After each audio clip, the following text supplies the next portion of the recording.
আপনারা জানেন কিছুদিন আগে মুর্শিদাবাদে হরগোবিন্দ দাস আর চন্দন দাস দুই পিতা পুত্রকে কুপিয়ে খুন করে দেওয়া হয়েছে মুর্শিদাবাদে শামশেরগঞ্জে।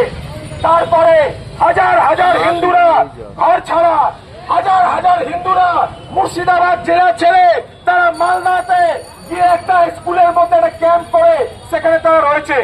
তাদের জন্য আজকে আমরা এখানে ত্রাণ সংগ্রহ কর্মসূচি নিয়েছি। আপনারা আমাদের সেই হিন্দু ভাই বোনেদের, আমাদের সেই বাঙালি হিন্দু ভাই বোনেদের জন্য সাহায্যের হাত বাড়িয়ে দিন।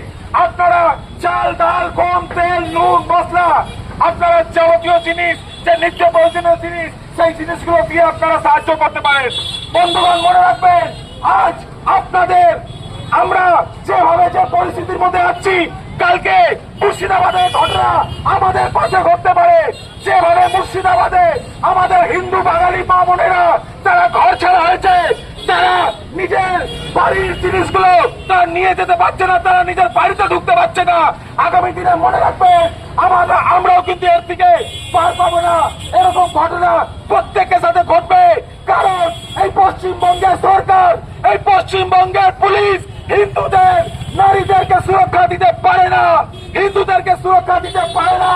হিন্দু সনাতনী ভাই বোনদের জন্য, হিন্দু সনাতনী ভাই বোনদেরকে জানাতে হবে, আগামী দিনে হিন্দুদের পাশে দাঁড়ান। আমাদের যে মুর্শিদাবাদে যে হিন্দুরা আক্রান্ত হয়েছে তাদেরকে সমর্থন করুন। তাদের নিত্য প্রয়োজনীয় জিনিস, তাদের জন্য যে যাবতীয় জিনিস, সেই জিনিসগুলো আপনারা সাহায্য করুন।